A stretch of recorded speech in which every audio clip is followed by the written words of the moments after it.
Did you know that this historic Parisian cinema had a stint as a Soviet film picture house? Hi guys, this is Chiara, and this is Cinemas with Chiara, where I take you to beautiful cinemas in Paris and reveal all their secrets. I'll admit, at first, I didn't know what was in the cards for the Harlequin, otherwise known as the Harley Quinn, located in Saint-Germain-des-Prés.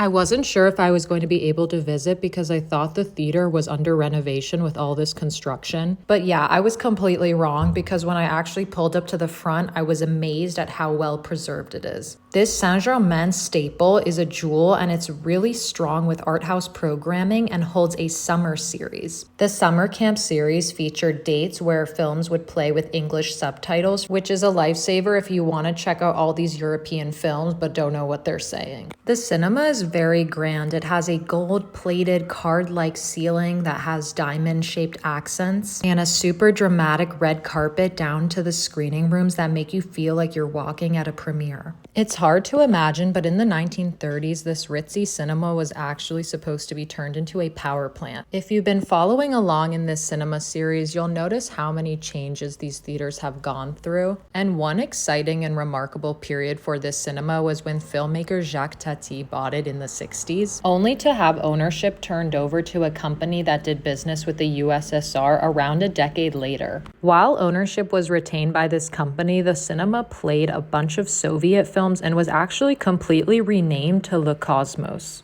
The cinema retained a reputation for playing Russian films, but in the early 90s, it regained its original name. The Art Deco theater was actually considered quite luxurious for its time, and it's still a feeling that is retained thanks to the glamorous interiors and beautiful neighborhood. If you're already exploring the chic 6th arrondissement, which is known for being close to the Luxembourg Gardens and for its shopping, I think you can totally add this to your schedule easily. It definitely seems like the favorite spot of many locals. It really has a nice neighborhood vibe. Visiting this theater honestly made me feel very nostalgic. If anyone grew up in New York and remembers the Ziegfeld Theater with its red carpets and gold accents, I think the Harlequin is a similar vibe. When school was out in the summer and my mom's office was nearby, I used to hang out at the Ziegfeld and watch movies like The Hunger Games in this really insane and ornate cinema. I hope other people remember their cinema experiences and will make more memories at places like this. Unlike the Ziegfeld, which unfortunately closed, this cinema continues to thrive thanks to the support of all its viewers. So if you're in Paris for a few days and end up on the left bank, make sure you stop by this beautiful jazzy cinema.